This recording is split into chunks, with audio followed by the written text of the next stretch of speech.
Good afternoon, everyone. Thank you so much for joining me this afternoon for our latest panel hosted by the East Asia Seminar Series at the Asian Institute at the Munk School of Global Affairs and Public Policy at the University of Toronto. My name is Diana Fu, and I'm a professor at the Munk School and in Political Science, where I study and research Chinese politics. And today I'm joined by a distinguished panel of experts and practitioners who are going to be talking and discussing about a question that is very much on our minds, which is China's rebounding economy, the TikTok ban, and what's next. So I will be moderating the discussion. I will be asking the panelists for brief remarks and followed by moderated discussion, but we very much welcome audience participation. So please use the Q&A button on the Zoom screen to pose any questions you may have, and I'll be sure to leave plenty of time for Q&A. So we want to welcome the panelists, and I will very briefly introduce them. They're all very distinguished. So first we have Craig Allen, who is the president of the U.S.-China Business Council, which is a private, nonpartisan, nonprofit organization that represents over 260 American companies doing business with China. And prior to joining the Business Council, Craig had a long and distinguished career in the U.S. public service. He began his government career in 1985 at the Department of Commerce's International Trade Administration. He entered government as a presidential management intern and rotated through 4 branches of ITA. He since then rotated across many different departments. And more recently, he later became the Deputy Assistant Secretary for China and was sworn in as the United States Ambassador to Brunei on December of 2014. And he served there in Brunei until July of 2018, where he transitioned to being the president of the U.S.-China Business Council. So thank you so much for joining us, Craig. We are also joined by Dr. KRISTEN Hopewell, who is a Canada Research Chair in Global Policy in the School of Public Policy and Global Affairs, and she is the director of the Liu Institute for Global Issues and co-director of the Center for Chinese Research at the University of British Columbia. And her research specializes in international trade, global governance, industrial policy and development with a focus on emerging powers. She's a Wilson Fellow at the Wilson Center in DC, and she is the author of 2 books. The first one being The Clash of Powers, what a wonderful name, U.S.-China Rivalry and the Global Trade Governance with Cambridge University Press, and another book that came out in 2016 called Breaking the WTO, How Emerging Powers Disrupted the Neoliberal Project with Stanford University Press. And her research and policy writings have appeared internationally in very well-known outlets and there's too many for me to name. So we are also finally joined by Dr. Kyle JAROS, who is an associate professor of global affairs at the University of Notre Dame School of Global Affairs. And he holds a concurrent appointment at Notre Dame's Department of Political Science. He's also a faculty fellow at the Q School Liu Institute for Asia and Asian Studies, and his research explores the politics of regional development, central local relations, and metropolitan governance with a focus on China. And his first book, which is titled China's Urban Champions, The Politics of Spatial Development, came out in 2019 and examines the policy logics and political factors driving uneven development in China's provinces. Dr. Jaros has also published in a number of leading journals that I don't have time to name, but suffice to say that we have a very, very distinguished panel of experts who are here to answer all the questions that you may have. So without further ado, I just wanted to pose the first question for the panelists just to kickstart our conversation. And it really is an open-ended question that, sort of frames the seminar as we speak, which is that we hear that, China's economy is rebounding after the pandemic. Beijing recently let Alibaba's Jack Ma out in public again, sending good vibes to private businesses. And meanwhile, the United States is leading the charge on banning Chinese products like TikTok. And we all saw the grilling of the TikTok CEO by Congress. So I wanted to ask, what does this all mean for the world's second largest economy and for consumers at home? How are we to assess political risk in Chinese markets, given the state of current affairs, and anything else you want to address? This is very open-ended. So let's start with Craig. Well, firstly, thank you so very much, Diana, and thanks to the University of Toronto and to the Munk School. It's a great pleasure to join you this afternoon. I just returned from China, from the China Development Forum and the Boao Forum. And it was in Boao that Premier Li Qiang announced that this is the year for foreign investment in China. And I think that each of the ministers within the Chinese government really reinforced that message, that they are very interested in expanding foreign direct investment. And if you go down to the provincial or to the municipal level, you'll and talk to them about investment, be prepared for a very long list of potential subsidies that they have on offer for foreign investors. So I think that the rhetoric is clear. This is a little bit of campaign style type of foreign direct investment, but it's real. So I think that it's useful to ask why they're doing this now. Clearly, there's the post-COVID return to normal business, and travel is possible again. But I think that also the Chinese are very worried about both the cyclical and the structural problems within the Chinese economy. And I won't go into that in any detail, but in this just early preliminary set of remarks, I'd say that in 2022 was a bad year for investment. While SOE fixed capital investment was up some 8, 9, 10%, private Chinese fixed capital investment was flat, and multinational fixed capital investment into China was down about 5%. And clearly, that is a worry for the Chinese government. And they look at foreign direct investment as really an essential part of their overall economic planning and the they're not going to be able to get the economic growth that they want to get without that foreign direct investment. So for my companies, the 280 members of the U.S.-China Business Council, well, it's a little bit of wait and see right now. There are many concerns. We do a lot of surveys, and so the top concerns are U.S.-China relations, travel restrictions, which have now eased, the difficulties of managing data, cost increases in China, technology decoupling, which is very real, increased competition with Chinese companies, Chinese industrial policy, unfair government procurement or SOE procurement practices, and of course, IP protection. So while the Chinese government is, I think, very sincere in this campaign to recruit foreign direct investment, it is unclear to me whether or not US companies or Canadian companies are going to find it persuasive. And I'm happy to explore that more in the next segment. Thank you.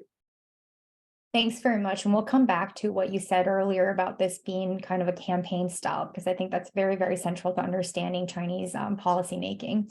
So let's turn to you, KRISTEN.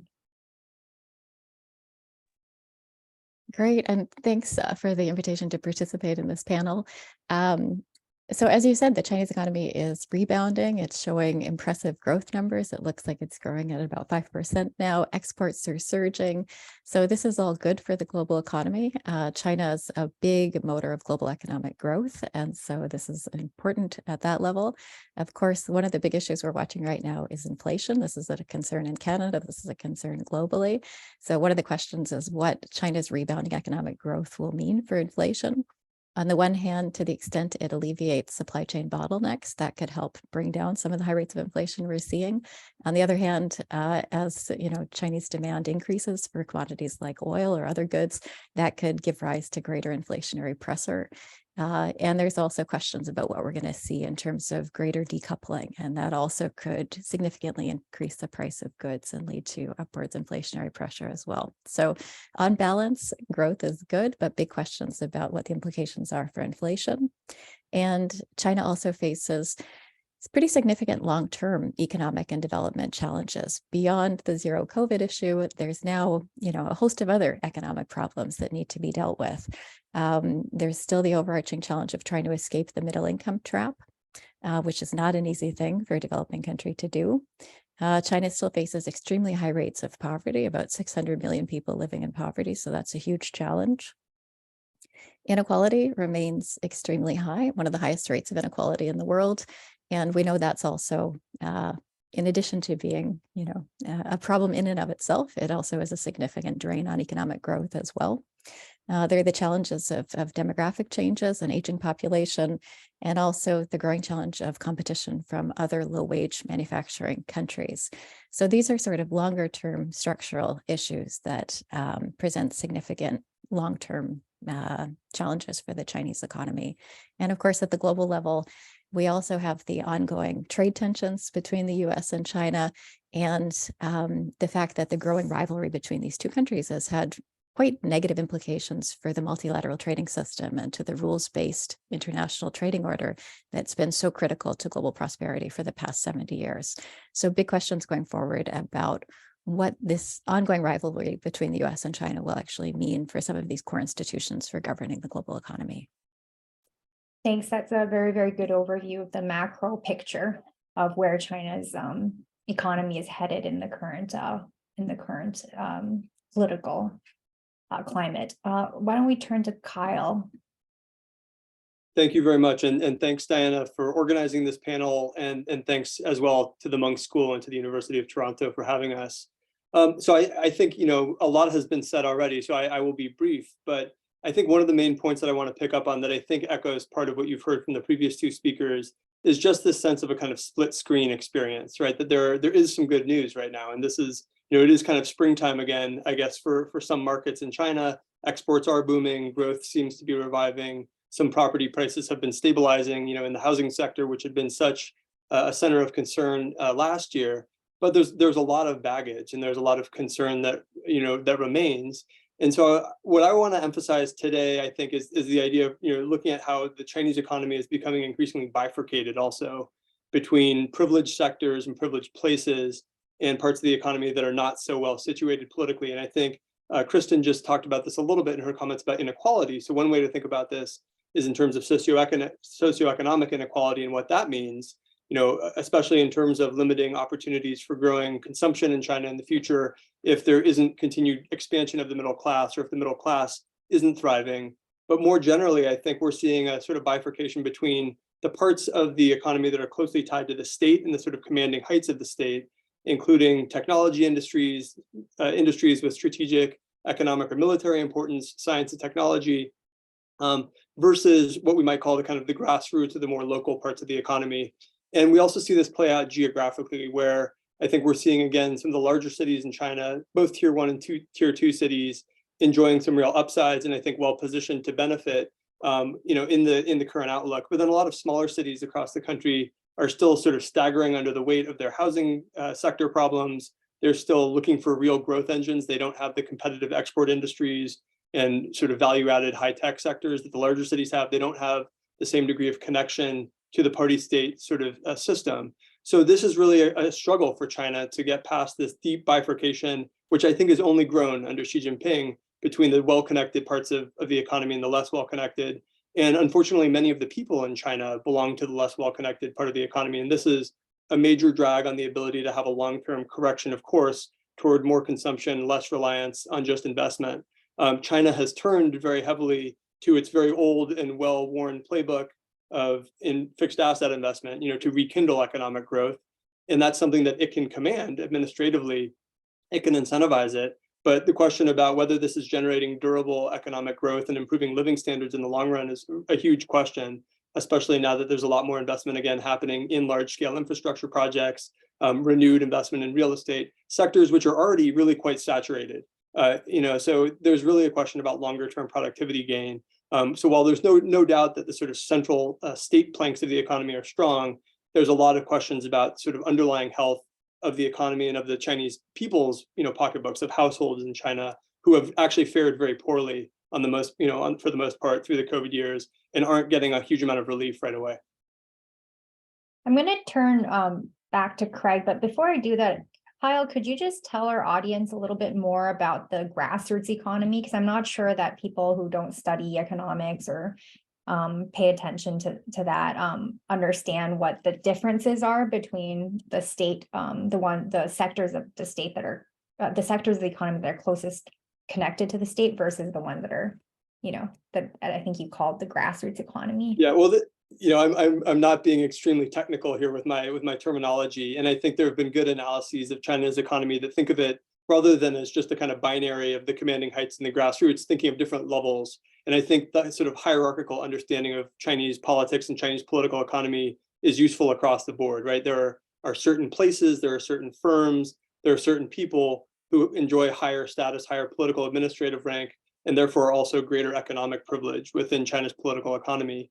So at the top of that pyramid, right, would be cities like Beijing, Shanghai, Guangzhou, Shenzhen, the sort of top cities, which are both political centers and economic centers, very well connected to centers of political power, but also places that house a lot of the most strategic industries of China's economy, that have a lot of the bulk of the tech sector, a lot of the talent.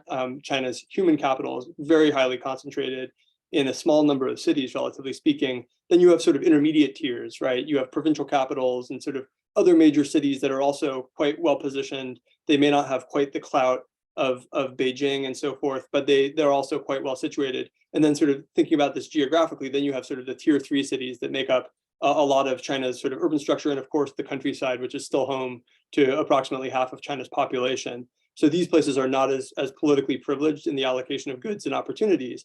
You have a kind of analogous hierarchical structuring of China's industrial economy, where there are the sort of major state-owned enterprises, the central SOEs, the Yangqis, which are very well connected and which have access to lots of financing, to talent, to political benefits, and which are going to, have some buoyancy regardless of what the economic outlook is. And on the other extreme, right, you can imagine very small scale mom and pop, style private enterprises, which have actually been starving for resources through the COVID years. And then in between that, of course, there are many other tiers. So that's just to flesh out the idea a little bit more. Thank you. Let's turn back to Craig. Craig, you mentioned that there's a very real, genuine desire to woo back on the part of Beijing to woo back investors. And yet some of the companies that belong to the council are still doing wait and see. And you listed, a number of concerns that they have. What are some of the top concerns among the ones that you addressed? And what would it take? What kind of signals would it take for people to for people's fears to be assuaged and for them to go back into China? I think that we have both economic and non-economic concerns, and they're both very real. So let me spend a couple of moments on the non-economic, and then I'll talk about the economic. Political risk and uncertainty at this stage is about as thick as it could possibly get. And any investor into China from the United States would have to consider political risk before moving forward. And I think that there are, on the political risk side, there are at least 3 important factors. The first is Russia, Ukraine, China. If thus far, it does not appear that the Chinese have provided the Russians with significant amounts of arms. If, however, Chinese-made armaments were found on the battlefield of Ukraine in any number, there would be sanctions imposed on China by the U.S. government, and I assume by the Europeans as well as Canadians, Japanese, and others. And we don't know where the Russia-Ukraine conflict is going, but we do know that the Russian-Chinese partnership remains strong, and that the Xi-Putin relationship remains important to both of them. So watch that space. A second area of political concern is Taiwan. Taiwan will be going through an election in January of 2024, and that always induces a degree of volatility and instability and unpredictability. And I think that especially this year, Taiwan's relationship with the mainland will be an important factor in that election. And while I don't know how it will turn out, I do know that it will present challenges in managing the Taiwan-Beijing, as well as the relationship between Taiwan and Washington. So I would expect both candidates, the DPP and the KMT candidate, to visit Washington before the election. But just the fact that there will be a transition of power in Taiwan raises uncertainty. And on the third side for political risk, in Washington, we have a quite amazing competition between various government entities to draft legislation concerning China. And in the last Congress, we had 800 pieces of draft legislation. This year, I would anticipate more than 1,000 pieces of draft legislation. And what we're seeing is that the different committees within the House and within the Senate are all drafting pieces of anti-China legislation. And so you have committee competing with committee. You have the House competing with our upper House of Parliament, the Senate. So the House and the Senate are competing. Of course, you have Republicans and Democrats competing. And then the Congress is pushing the executive branch to pursue more aggressive anti-China legislation. And thus, in this environment where 83% of Americans look at China in a negative manner, and less than half look at China as an enemy, according to the polls, it's an environment that's ripe for hastily written legislation that may not be in the long-term economic interests of the country. So those are some of the political calculations. On the economic side, I think that KRISTEN and Kyle laid it out beautifully. The growth that we had come to expect in China is going to be dramatically reduced in the future. There will be growth, and it's off of a much larger base. And so I don't wish to understate how important Chinese economic growth is. According to the IMF, China will produce 30% of global growth in 2023, which is about what they've done over the last 20 years. So this is very important, and we want to take advantage of that growth. But it's less than what we had become used to. I think that the previous comments, that the engines of growth, that is fixed capital investment and net exports, are over, finished, will never come back again. And the new engines of growth, be they the relationship with the Belt and Road countries or the Global South, be it incredible incentives for innovation, or be it cheap energy from Russia and increasing domestic demand, I think that those are uncertain. So as CEOs look at the risks and the potential benefits of investing in China, they've got to weigh this, and they're not going to come out with, say, a 10, 15, 20% revenue increase or profit margin. The market isn't growing like that anymore. And thus, I think that is one of the reasons why investment has slowed down. Now, I don't want to say that this is one size fits all. It's very different in the consumer goods and services sector or the tech sector. Very different calculations, but I'd be pleased to go into that if we have time later on. Thank you. Thank you, Craig. That was a really interesting tour into all the types of political risks and non-political risks that companies are considering. So I want to move back to KRISTEN. KRISTEN, can you talk a little bit, I mean, maybe respond also to Craig's comments, but also, you know, you've written a book about China-US rivalry, trade rivalry, and as an expert on trade and global governance, trade governance, what do you make of the recent TikTok ban that is coming on to the Five Eyes, you know, including, of course, US, Canada, UK, Australia, and New Zealand? Is this really driven by a genuine concern over national security? Is it really about trade competition? How do you see it as an expert on trade? Great, thanks. So in terms of what we've seen so far, we've seen this Five Eyes ban on the use of TikTok on government devices. And I think that is certainly warranted. There are very real security and privacy concerns there. And this is something that a number of other governments, including the EU and many European countries, have done as well, in addition to the Five Eyes. And I think there are also reasons to be concerned about sort of wider issues about broader public use of TikTok as well. You know, we know that this could put sensitive user data potentially in the hands of the Chinese government.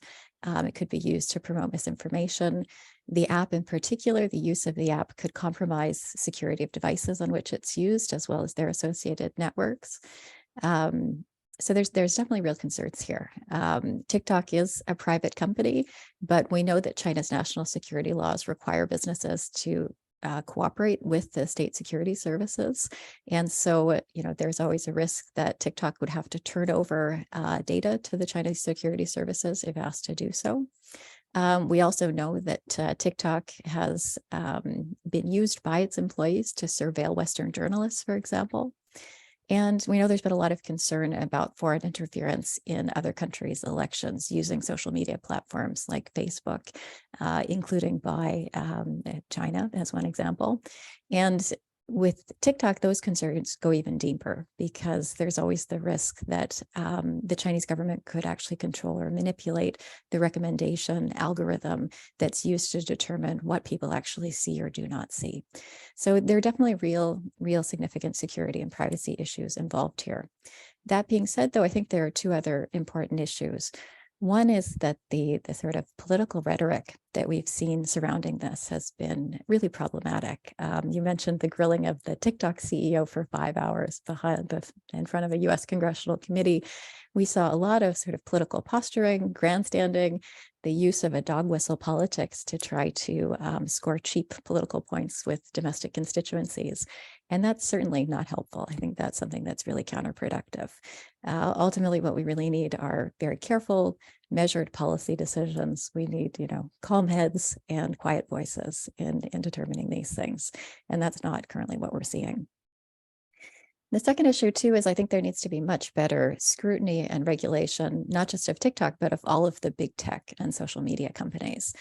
Many of the problems that have been identified with TikTok may be more severe in that case, but are not unique to it by any means. They affect all of the companies operating this sector. The same sorts of privacy and security concerns really occur across the board, and those include issues like how the personal data that they're collecting, as well as how they can be used to spread misinformation. So this is certainly an issue, but it's an issue that goes beyond TikTok and requires a much more comprehensive, holistic approach. Thank you. And just to press you a little bit, you mentioned that you think that the TikTok ban on government devices is warranted because of the national security issues that you mentioned. But what about a TikTok ban in general for all users? Is that warranted on the basis of national security? Because as you said, there's another argument that, all social media can be compromised and have been compromised, and all social media, including Facebook, has been used for foreign interference. And Facebook and other US-based companies, they sell the user data as well. So it's not just TikTok. It's not a problem isolated to TikTok, or is it? Is TikTok, I guess, another level of national security risk because of its relationship to the Chinese government that would warrant a broader ban, in your opinion? I think it's exactly that. There are sort of security and privacy issues across this sector that require a broad-based form of regulation.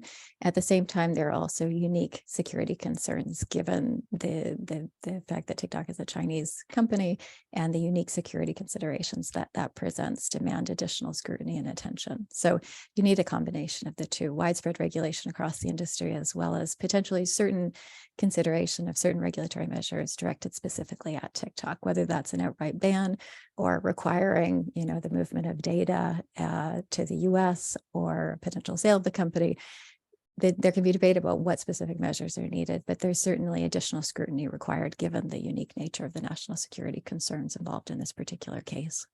Well, I'm sure you're going to get more questions about that, so I'll refrain from pressing more on that. Why don't we turn to Kyle? You've written a book called China's Urban Champions, about the politics, urban and regional development policy. So what do you think the challenges are in the current housing sector and the challenges for infrastructure? We've certainly read about and seen ghost towns and condos that are promised to people, but that never get built and makes people angry. Where's China's housing sector headed? Thanks for the question. Yeah, so I think most of the audience here will probably be aware of how important the housing sector is to China's economy. It's big enough to be important to the global economy, right? But estimates are that directly the housing sector may account for something like 12% of GDP activity in China, but indirectly, perhaps as much as a quarter of China's economic activity is tied up in some way with housing and real estate. And I should say that includes sort of commercial real estate as well, not just housing. But so this is a gargantuan part of the Chinese economy. It's been a key growth driver over the last couple of decades.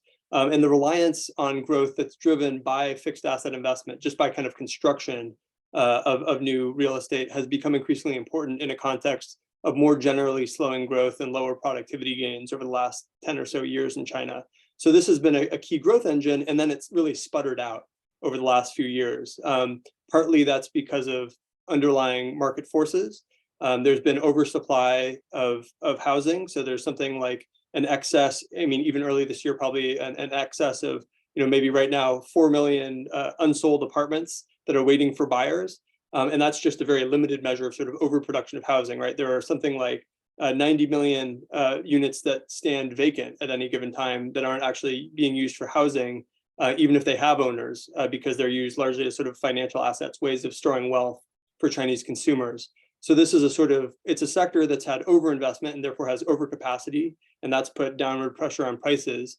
But because there's been so much continued investment in the sector, notwithstanding this excess capacity over the last several years, the Chinese government did step in, or has stepped in at intervals, to try to mitigate some of the financial risk.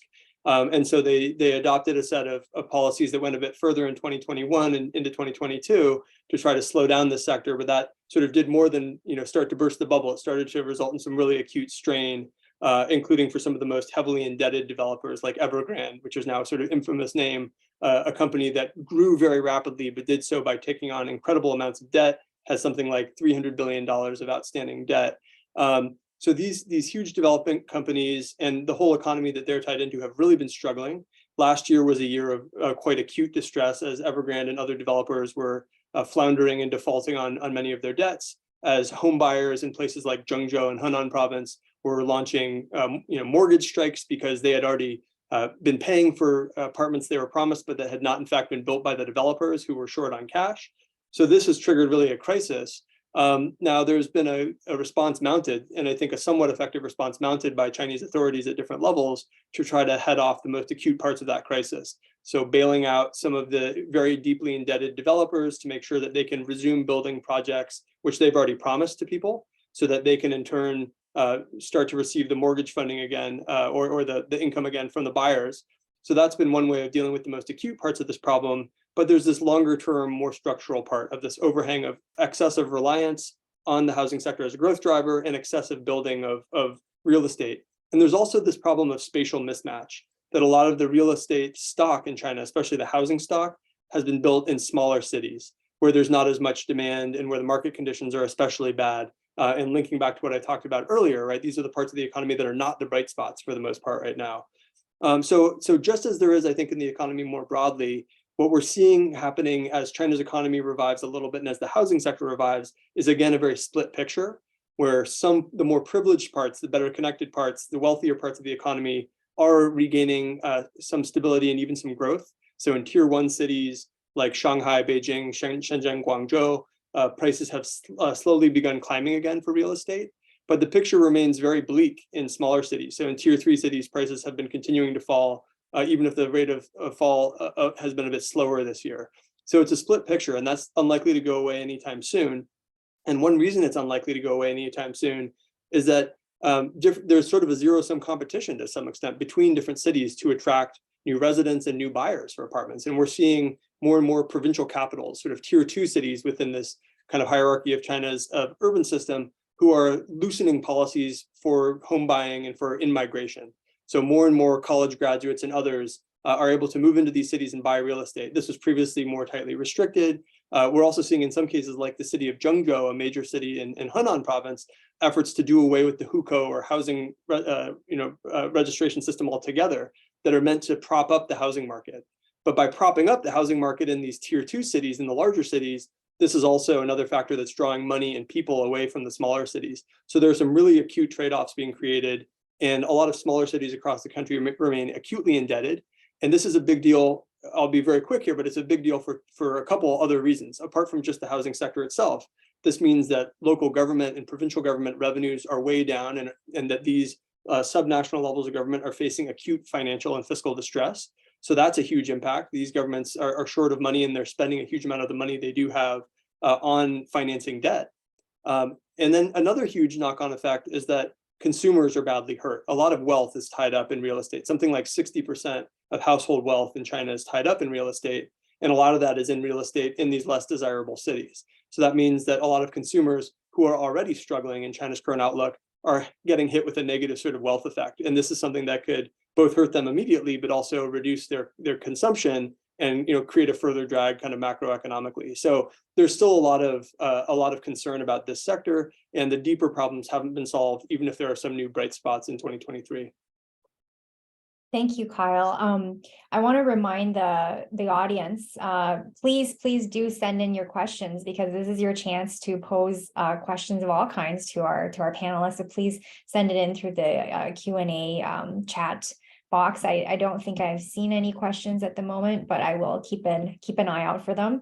So in the meantime, I want to turn back to Craig to talk about the different sectors, because that's something you were going to jump in on in terms of how different sectors perceive risk, but also have differing priorities. And also, I think the question about what kind of signal would it take for investors here to feel confident going into China, and how would they diversify risk in the meantime? Terrific. I really enjoyed Kyle and KRISTEN's remarks very much. And let me just add a little bit. One of the other unanticipated consequences of the slowdown of real estate is excess capacity in steel and aluminum and glass and many other commodities. And watch out, because that production might find its way to the global markets in a very, very low price form. Subsidized by local governments, usually. Another area that we should watch out for is Chinese have, Kyle could correct me if I'm wrong, but about 60% of their total savings in real estate. And if there were to be a drop in real estate prices, as we're seeing in some of the second and third tier countries, that'll have a significant wealth effect. And lead to consumer goods disruptions. So for American companies in particular, I think that we do have a great deal of variation in how we're looking at the market. And it dovetails, I think, perfectly with what KRISTEN and Kyle have presented.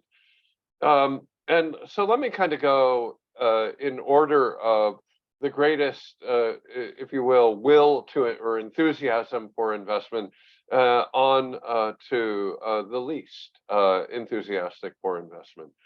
And I think at the top of that scale would be certainly consumer goods and services. We believe that the Chinese middle class is going to continue to grow, continue to purchase. I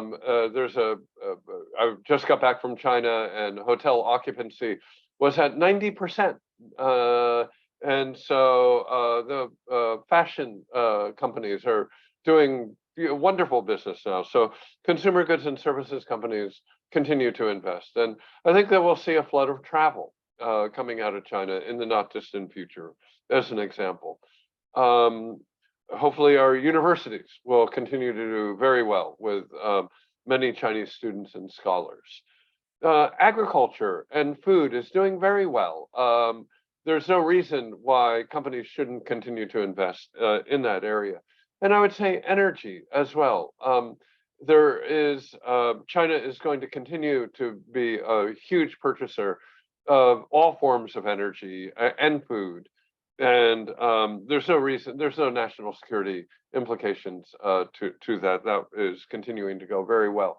Generally, manufacturing is doing well. And as we know through the Regional Comprehensive Economic Partnership Agreement, tying together all of Asia into a free trade agreement, including Korea, Japan with China, and ASEAN, Australia, and New Zealand. If you're in general manufacturing, you're looking at a larger, more integrated market than even China. And so, for example, chemicals would be all in right now, and petrochemicals. I would say automotive is all in right now.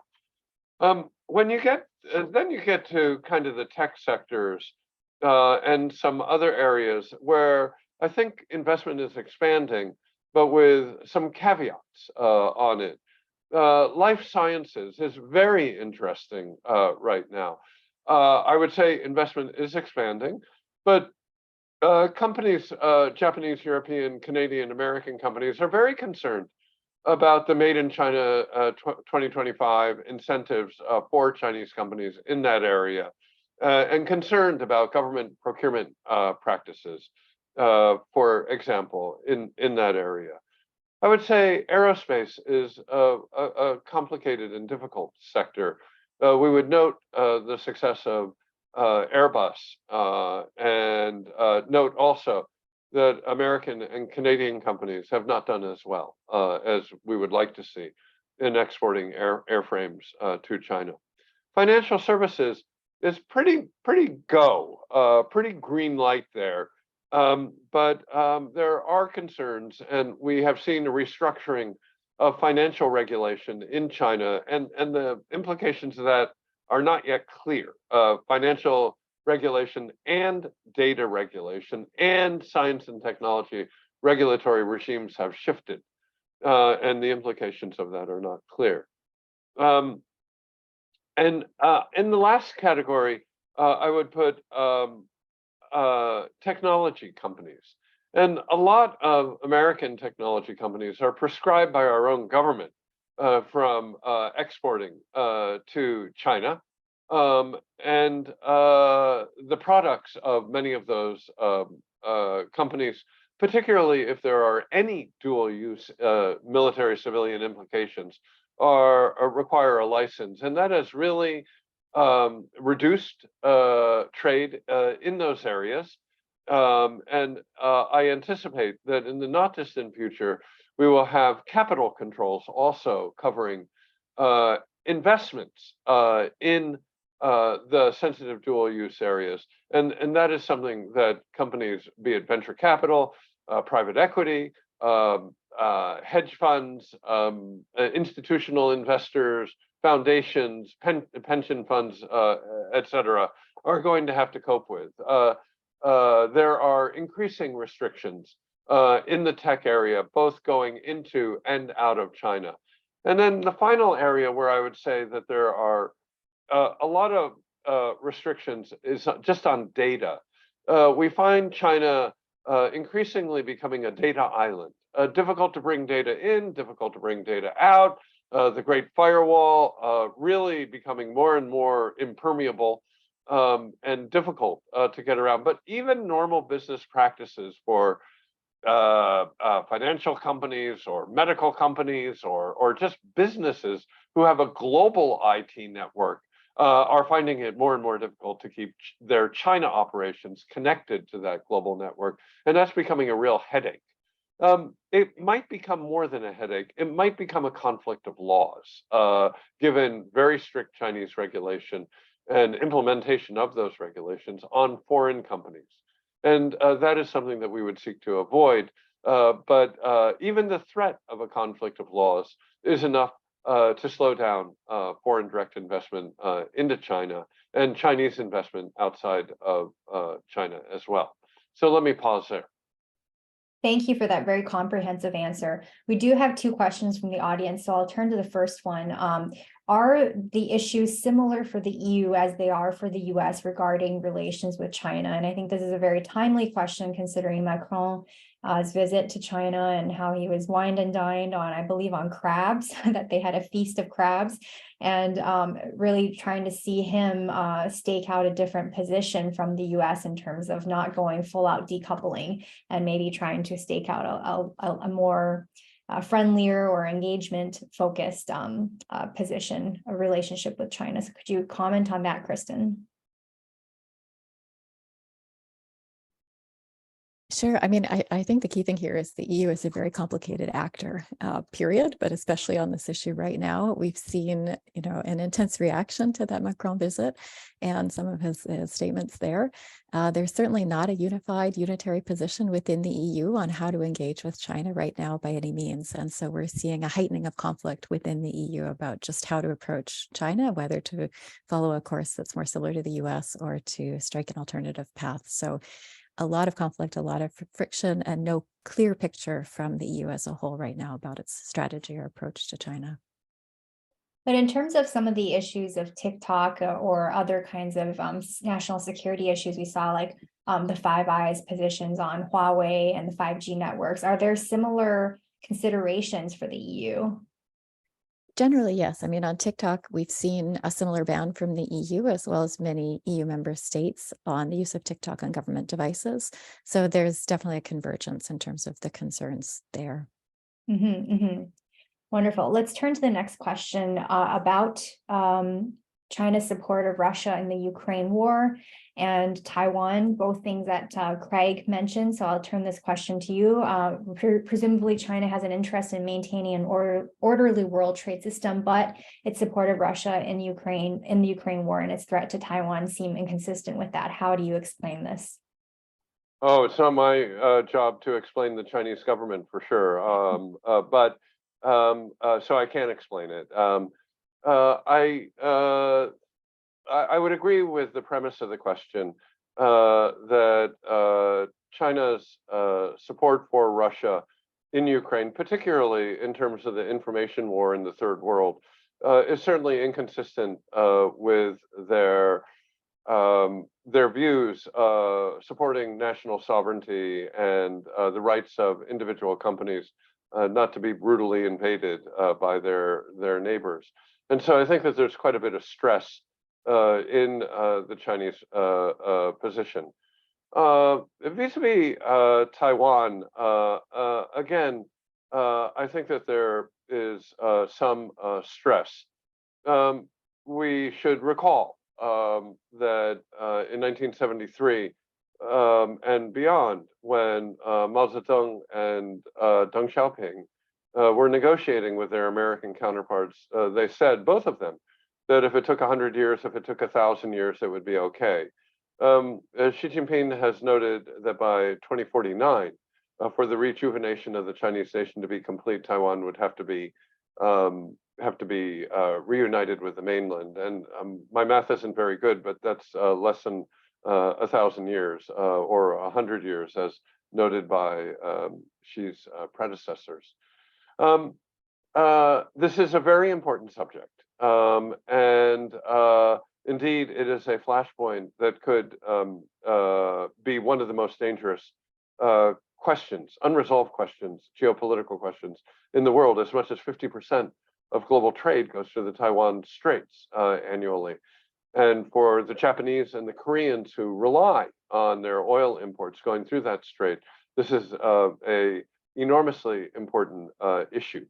It is unresolved, and I don't expect that to change over the course of my lifetime, and that it will remain a point of contention.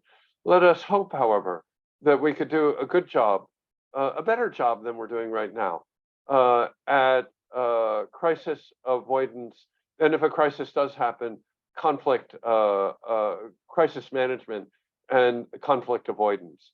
And right now, I would not be very comfortable that we're in a great place, given the lack of dialogue between the uniformed military personnel of both sides. And I think that that is one of the most urgent tasks in front of the two governments to get that going again.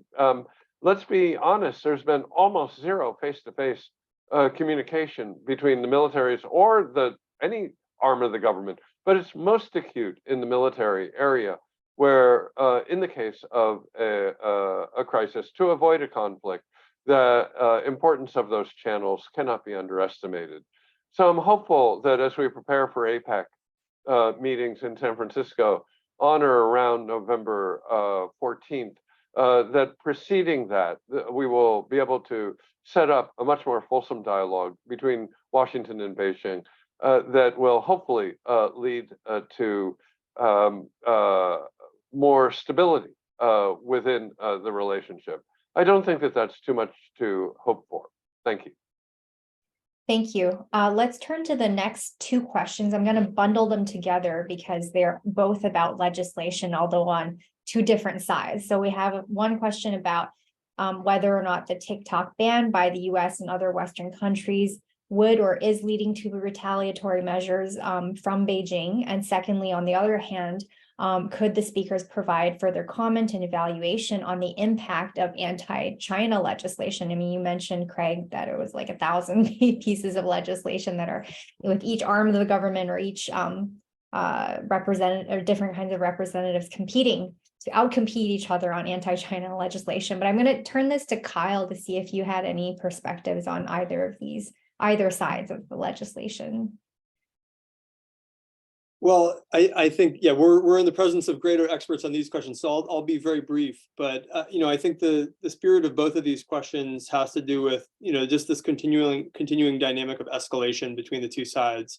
And I think that for domestic political reasons, as well as for genuine national security reasons in the US right now, right, we've seen a dramatic stepping up of policies actually at all levels of government. It's not just at the federal level. I'm conducting research right now with another colleague on subnational efforts to also deal with perceived China threats and China influence.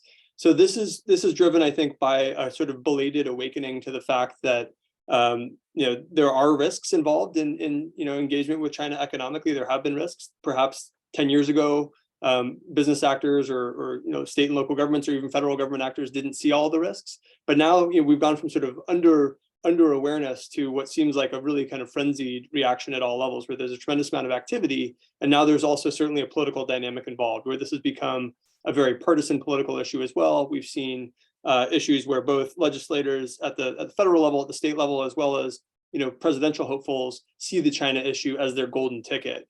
And so it's very hard to disentangle those things. This is not to say that there are not many significant real national security issues, but this has gotten very politicized. And this is something, of course, that China is very attuned to. They probably don't care so much whether it's a national security logic or a domestic political logic that's driving these changing policies. But the flurry of anti-China sentiment has not gone unnoticed in Beijing. And it's led to, I think, a real hardening of Beijing's assessment of where the US is going in the next 5 years or even the next 25 years. And I think that's one of the things which has really, in the last year or two, been very striking is the extent to which Beijing is sort of openly acknowledging just how much it's sort of battening down the hatches for a protracted period of great power competition. I don't think anybody hopes that that turns into actual open military conflict, but I think that many observers are feeling much more bleak about the prospects for a kind of cooperative tone to engagement. And the fact that the military of the PLA is not meeting, or the military of China is not meeting with counterparts in the US, this is part, presumably, of the response that China is demonstrating, that a way of showing its resolve, a way of showing the risks it's willing to take if it's being, in its view, pressured to go down a road of greater competition. So China will certainly make its displeasure known.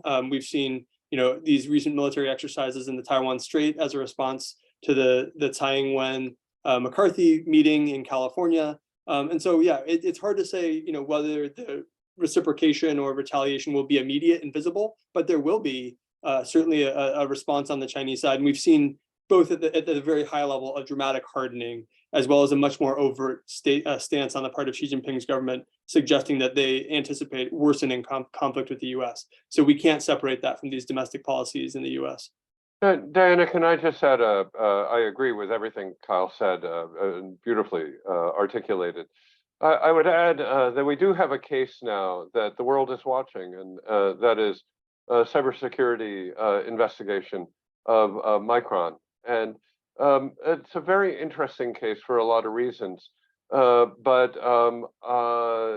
the Cyber Administration of China has sent them a letter and has asked a bunch of questions, and we'll see where that goes. Is that a political retaliation, or is there something there? I think that the world will be watching that carefully to determine and make their assessments as to the future investment environment in China based on the results of the findings of the Cyber Administration of China. So watch this space because it's developing. Absolutely. KRISTEN, I wanted to turn to you quickly on the same set of questions about anti-China legislation and sentiments and its politicization in Canada. Yeah, I mean, I think the same dynamics are here, though to a much lesser degree than in the US. We've seen less of a politicization of this. I wanted to pick up on the trade question. I think this is a really important one. This question about, on the one hand, China seems to have a significant investment in an open multilateral trading system, and yet its behavior seems to be also undermining that. And how do we sort of understand this? And I think this is a real big important issue right now. And one of the key examples where we really see this is China's increasing use of economic coercion. So using trade as a weapon of economic coercion. This is something that Canada experienced firsthand when China blocked Canadian exports in retaliation for Canada's participation in the Huawei extradition case. Australia has experienced this. This is something Taiwan, Japan, South Korea, most recently the EU and Lithuania, many countries have been victims of. And so I think this is something that fundamentally, it's a blatant violation of the rules of the WTO and the trading system, and really threatens to undermine that order. So this is something where Canada, other countries really need to come together to try to push for a greater attention to the rules, a greater by the rules in this area, certainly. Thank you. So I'm going to bundle the last two questions together, and I'm going to direct it at Kyle, because I think that these are questions for you. One is the question about what life is like for the average rural resident. You sort of mentioned that they're at the very bottom of the chain in terms of the hierarchy. And then secondly, what are the main environmental restrictions in housing? Are there any central government restrictions? Talk about the environment in housing. Well, let me just acknowledge the complexity of both these questions. The first question in particular about I'm not sure that there is any average rural resident in China. And one thing that all China watchers have to be very careful about, right, is acknowledging the tremendous diversity across the country and even within, a given province of China. But one thing that's been clear is that, there's been a lot of, so on the one hand, there's been a lot of state attention to rural revitalization, into rural welfare over the past couple of decades in China. Many of China's top policy documents have actually been, concerned with improving rural living standards. But to be fair, there's been a lot of improvement in the sort of physical infrastructure in the countryside, right? So yes, electrification, expansion of public services, changing, reconstruction of village environments. But a lot of this has been less driven from bottom-up impulses and needs than it has often by higher-level political agendas, and even the agenda of consolidating rural residential footprints to free up more farmland both for agricultural purposes and also to make more land available for growing cities. So I think, I mean, I would stick to the thesis that there has been tremendous urban bias in China's development model, notwithstanding efforts to mitigate some of the most extreme parts of it. There have certainly been redistributive policies to help the countryside, but overwhelmingly China's distributive policies, its sort of economic development model has fundamentally been an urban biased one.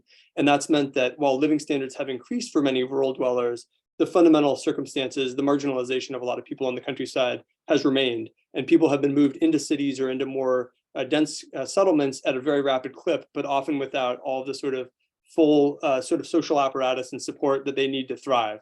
So I would just refer somebody to the incredible work by Scott Rosell and Natalie Hell, Invisible China, which talks about the neglect that China has actually devoted to a large part of the population. This, as much as anything, will be a drag on its economy, that it's underinvesting in its rural population, their healthcare, their education, really their development as fully flourishing people.